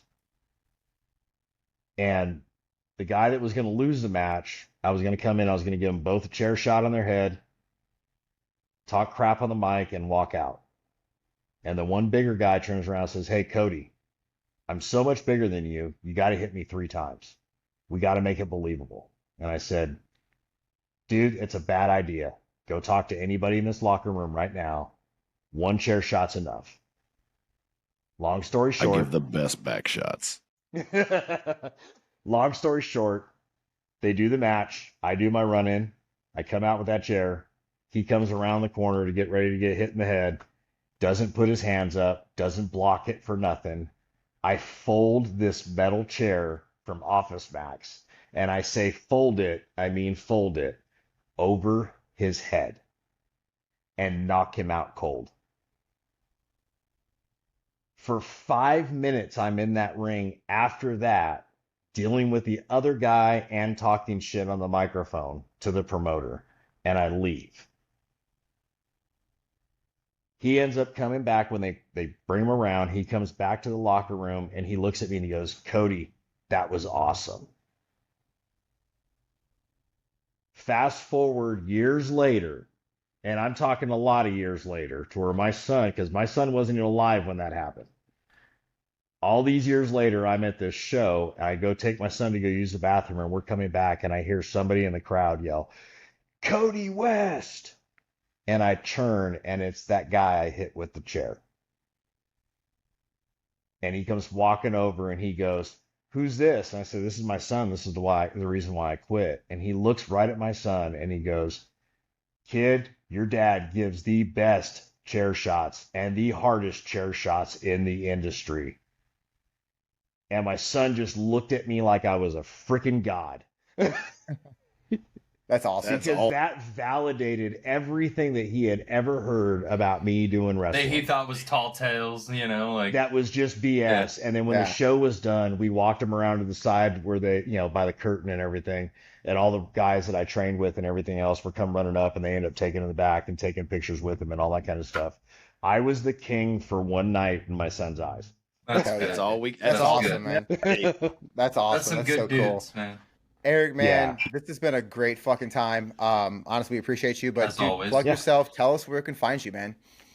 So if you're looking for me on Instagram, make sure, because I'm on a shadow ban, that you type the entire thing out. You type in @AOK Holsters. If you go to my backup page, it'll be AO.Kydex Holsters, and there's also AOK Holsters in the bio there. You can also find me at alphaomegakydex.com. There's also a YouTube channel that is Alpha Omega Kydex, and that channel is going to be growing. I'm trying to get more content Hell yeah. up there, and I'm going to start doing some instructional videos on holsters, on how to adjust your retention and do all that kind of fun stuff, and go from there and learn. Hell yeah. Hell yeah.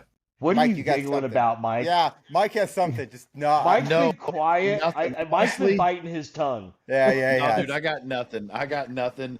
I'm just sitting here laughing at how we went from NRAM. In my head, I'm laughing. I'm like, we went to NRAM to picking on thoughts to going into Kydex to all of a sudden you're giving Matt back shots. And, I mean, it just what the hell else can we talk about? This has been a great I don't episode. know. This might be I one of the mean, we greatest could episodes talk ever. about the time that I decided I was going to strap myself on the back of a bull and do bull riding for a while. No. God. He said no. That was like, no. Matt's no, like, we're if done. y'all are gonna keep talking, sign me out. Right. Yes. My at one whiskey point is in almost time, gone. At Come one on, point in let's- time, Matt, I rode rodeo. that's cool. No, rodeo's cool. I dig it. Bro, back shots, Brokeback Mountain. This you are the Whoa, slow down. I think the thumbnail Sounds- on this one is going to be "Broke Back Shot Mountain." Sounds like Brokeback sounds like you have all Mountain, nice. kinds of things you Well, can it teach sounds me like next time we meet up. Eric, we will definitely have a part 2. I think there's a part 2 needed for you. That's for sure. This is great, man. This is awesome. Look, I've lived my life where I was Quarter I've mile at a time. always, Quarter mile at a time. Right? No, Well, no, not quite there. No, I'm out, Sadly. dude. I'm out. No, I'm out but of no, here. in all Like, reality, I have literally said to myself throughout my entire life, I will never sit on the sidelines and say, I wish I would have done that. amen. Oh, yeah. I've always looked at anything and any challenge, and if there was something I was interested in, I was gonna go do it. That's how I got, and that's how I got in the dirty room, guys. I literally don't want to be on my deathbed going, I wish I would have done Yeah. that. Hell yeah, dude. Eric, man, I appreciate it. I think there's some more stories we can have again. I think there's a couple I know of that we can definitely bring up again in the future. So we didn't even talk about Dukes of Hazards. That's for another show. Oh Oh, shit. no. Yeah. Hell yeah, dude. I appreciate this. Yeah, Eric, Uh, for real. Thanks for coming on as always. Like you're a good friend of ours. You're always helping us out. And Nah, I you know love we you guys. I really love you know, It's Adam. always a good time. It's always a is. good fucking time, dude. it is. It Yeah. is. Yeah, Yeah. I mean, I love y'all. I really love Adam. He's got soft lips, but Yeah. And a smooth back. but you know what? I'm just gonna tell you, Adam, you need to get rid of that stubble. It's a little itchy. Okay, doesn't feel good. Well, you got to catch him while he's. gotta you catch can't him while catch he's him on working. leave. Yeah, you gotta It comes off tomorrow, catch don't him while worry. he's working. Oh, that'd be the best day. All right, Oh, guys. shit. Awesome, Well, brother. Well, man, we I appreciate it, Eric, and we will Hey, catch you on anytime. the next one. later. And guys, once again, we want to thank Eric from Alpha Omega coming on the podcast. He is a friend, and honestly, it was funny. We laughed, we cried. Well, I cried because y'all laughed at me and shitted on me the entire time, but we're used to that, and that's okay because, sometimes when you're me, people are just they're gonna hate. Haters gonna hate. It's okay. But guys, Yeah, dude. Man, it's just part of the job, it's dude. part of the job. Just there. But guys, it was a great show. Honestly, Eric, big thank you. If not Yeah. already, go to Alpha Omega Kydex, check him out, get a holster, guys. And guys, do you have anything before we close out? Good show, good talk. Drank too much, laughed too much. Mike, what you got? Man, I ain't got nothing, dude. I just still think it's funny that you went in the dark room with him and he put you It's in the a sleeper dirty, hold. the dirty, Put you in a sleeper hold. That's all I need to know. DDT all day, baby. DDT. No, I think it was just DP all day. All right, guys. If that's all if you have nothing else, we are out of here, guys. Like I always say, stay dangerous, carry a weapon, and I will talk to you soon.